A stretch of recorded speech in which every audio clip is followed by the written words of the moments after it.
Ya, terima kasih Anda masih bersama kami di Lobi Belajar Lebih Memahami yang diselenggarakan ARI TV dan Diskominfo Provinsi Jawa Timur.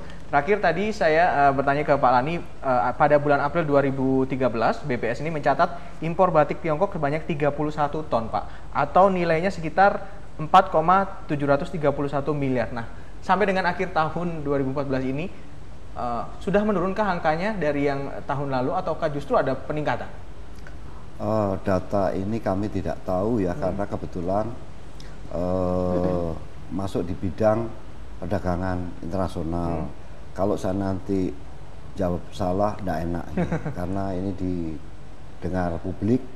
Tetapi upaya kita terutama adalah bagaimana terus menggerakkan pemakaian produk dalam negeri supaya mengurangi import, dan import itu pun menurut saya juga harus kita filter. Apabila produknya tidak standar, sebaiknya harus kita tahan ya, paling tidak kita kurangi ya, kita persulit supaya masuknya itu tidak begitu mudah. Bagaimana kita bisa menggunakan produk dalam negeri, kita bisa mengurangi produk-produk impor kita.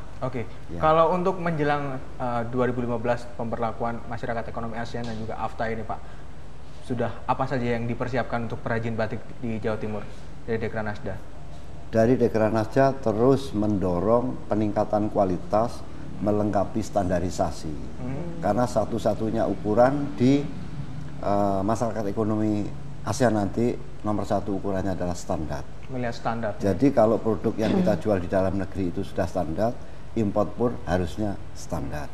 Demikian pula kalau kita mau ekspor, kan ukurannya juga standar. Sedangkan di dalam negeri, dalam rangka mengendalikan, kita harus melindungi konsumen. Jadi produk yang tidak standar yang dirugikan kan konsumen kita. Itu saya kira. Kalau ada pemikiran bahwa selama ini produk saya walaupun tidak ada ukuran standar nasional Indonesia saja sudah laku di pasaran, buat apa? Begitu bagaimana, Pak? Itu yang kita sosialisasikan terus-menerus, bahwa tuntutan perkembangan dari kerjasama internasional seperti ASEAN itu menuntut kriteria-kriteria tertentu. Jadi kalau misalnya yang bersangkutan, katakanlah perajin kita masih berpikir tidak standar pun tidak apa, itu lama-kelamaan nanti dengan sendirinya akan tidak terpilih produknya. Oleh sebab itu sebelum terjadi kan kita sosialisasikan terus-menerus agar pengusaha yang bersangkutan mau terus mengikuti tuntutan perkembangan. Kalau Ibu Putu, ketika tantangan di tahun mendatang adalah standar yang menjadi pantauan dari asing begitu? Dari anggota Anda sendiri sudah menyadari tidak bahwa pentingnya standar itu sendiri? Kami rasa sudah menyadari, dan kami nantinya sudah membuat suatu program untuk membuat surat kepada Disperindak Provinsi Jawa Timur dan dinas terkait tentunya untuk memberikan fasilitas ya kepada para UKM untuk difasilitasi untuk mendapatkan fasilitas standarisasi tadi. Masih banyakkah, Bu, yang belum memiliki?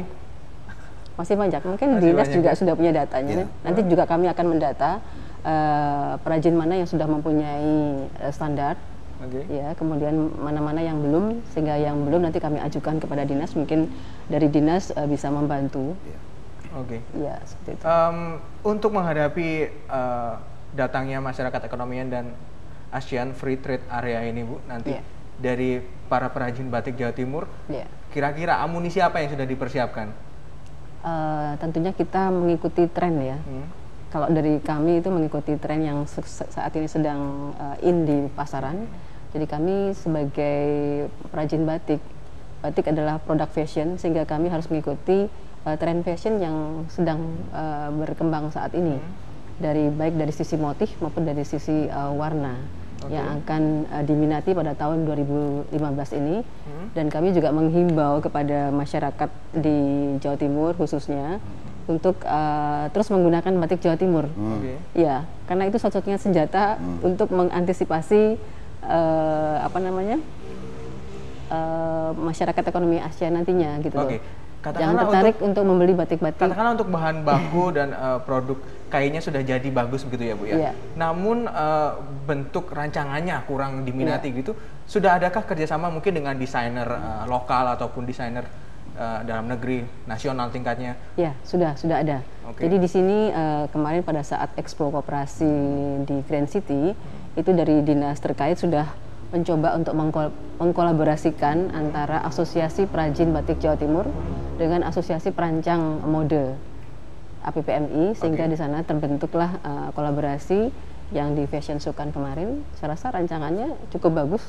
Jadi di sini juga saya rasa peran dinas juga sangat-sangat besar sekali untuk bagaimana perajin batik Jawa Timur ini bisa bersaing nantinya. Siap bersaing pada saat di pasar 2012 global begitu ya? Global dengan menjual hasil yang sudah didesain oleh desainer tadi, sehingga bisa mempunyai nilai jual yang lebih. Baik, dari Asosiasi Batik sudah terjawab. Kalau dari Dekranasda Jatim sendiri, bagaimana menghadapi datangnya masyarakat ekonomi ASEAN dan juga AFTA mungkin Pak tahun depan, melihat posisi perajin batik di Jawa Timur saat ini sudah cukup kuat begitu, solid begitu? Ya, pertama adalah kualitas sama dengan standarisasi.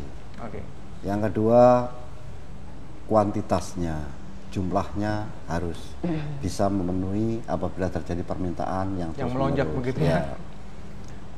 Yang ketiga adalah kontinuitasnya. Jadi suplai bahan baku harus lancar, kualitasnya juga harus terstandarisasi, kuantitasnya juga harus memenuhi lah. Karena kadang-kadang ada permintaan dalam jumlah banyak kan stok nggak punya. Nah ini perlu adanya kerjasama antara perajin dalam bentuk wadah asosiasi, sehingga kalau kualitasnya standar itu anggota yang satu dengan yang lain kan tidak menjadi masalah. Demikian juga dalam rangka menekan kos bahan baku maupun bahan penolong, itu kalau beli sendiri-sendiri berbeda dengan beli dalam jumlah besar, itu kosnya akan lebih murah.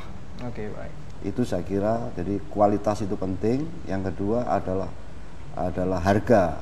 Di samping kualitasnya bagus, ya harganya kompetitif melalui efisiensi dan produktivitas di semua lini, sehingga terjadi akumulasi efisiensi sehingga harganya bisa kompetitif. Baik, semoga itu segala permasalahan yang ada di perajin batik Jawa Timur supaya bisa mencakup seluruh segmentasi masyarakat bisa segera terjawab begitu ya Pak ya, di tahun depan untuk menghadapi datangnya masyarakat ekonomi ASEAN. Terima kasih Ibu Putu, Pak Lani atas waktunya bersama kami. Dan inilah akhir dari lobby pada malam hari ini, dan semoga apa yang sudah kita perbincangkan ini bisa Anda simpulkan sendiri bahwa yang namanya batik itu merupakan satu karya seni. Tidak ada patokan yang pasti begitu, karena setiap orang menilai sebuah karya seni itu pasti berbeda-beda, tergantung bagaimana Anda menilai sebuah karya seni yang ingin Anda kenakan. Yang pasti harus memakai produk dalam negeri, cintai produk Jawa Timur, khususnya batik Jawa Timur. Sekian lobby untuk malam hari ini. Atas nama rekan yang bertugas, saya Dedi Irawan mengucapkan terima kasih atas segala perhatian dan kebersamaan Anda, dan terima kasih juga untuk Diskominfo Provinsi Jawa Timur dan juga Skyline Furniture. Saya tutup, sampai ketemu lagi di lobby episode berikutnya, tentunya dengan topik yang menarik lainnya. Wassalamualaikum warahmatullahi wabarakatuh. Waalaikumsalam. Terima kasih Bu. Terima kasih. Pak Andi, terima kasih. Bersama